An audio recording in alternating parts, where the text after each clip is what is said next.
মানে কোন দল কোন দল? মানে আমি ছোটবেলা থেকে বিএনপি সাপোর্ট করি। মানে কি দায়িত্বে আছেন? এই দায়িত্বে বর্তমানে ছাত্র দলের প্রধান উপদেষ্টা।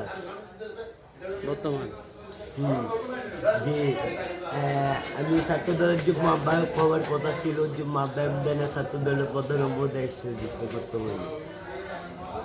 উপদেষ্টা? হ্যাঁ, উপদেষ্টার পরটা আসলে অনেকে বোঝে না। আমার ফেসবুকে আসি অ্যাডমিন করে যে কি বললো, তুমি তো কোনো ছাত্র না রে ভাই, পড়ালেখা দিয়ে ছাত্র হওয়া যায় না, তা ভুল। মুখের বাসে দিয়ে ছাত্র হওয়া যায়।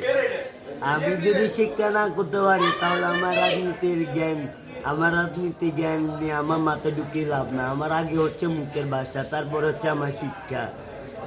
আমি একটা মানুষকে সালাম দিলাম, আসসালামু আলাইকুম, তারা যদি কো সালামু আলাইকুম, তার মানে তার মুখ বেড়ে সামাইলো, তার এই সালামের কি দরকার আমার?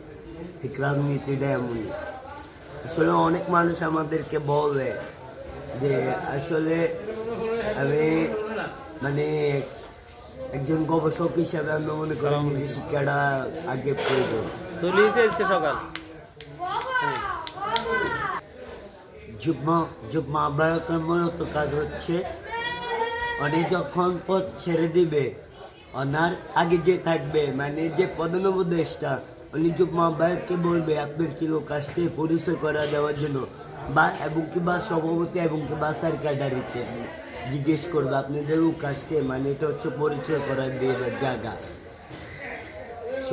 এখন আমাদের ওই দায়িত্বটা দিয়েছি। হ্যাঁ, আসলে অনেক মানুষ বোঝে না, ফেসবুকে আসে আমাকে ইগনোর করে, আমাকে না চিনে বাস করে থাকে। আসলে মানুষের চুলকানি বেশি এখন, এদেরকে যদি মলম লাগাই দিয়ে এগুলো ভবিষ্যতে ফেসবুকে আসি বেদবি করবে না। শিক্ষা হচ্ছে ছাত্র দলের মূলনীতি, শিক্ষা ছাড়া কোনো উপায় নেই। আসলে আমি আপনার পড়াশোনা কতটুকু?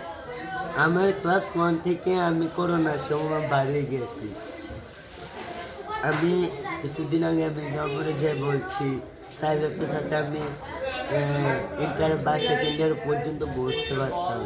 উনি বলছি তুমি কি ছিলে স্কুলে? আমি বললাম না। তো উনি বললো তুমি পড়বে কীভাবে, মানে উনি আমার কথা শুনে উনি হাসি দিয়েছে মাথায় হাত দিয়ে যে কি বলো তুমি।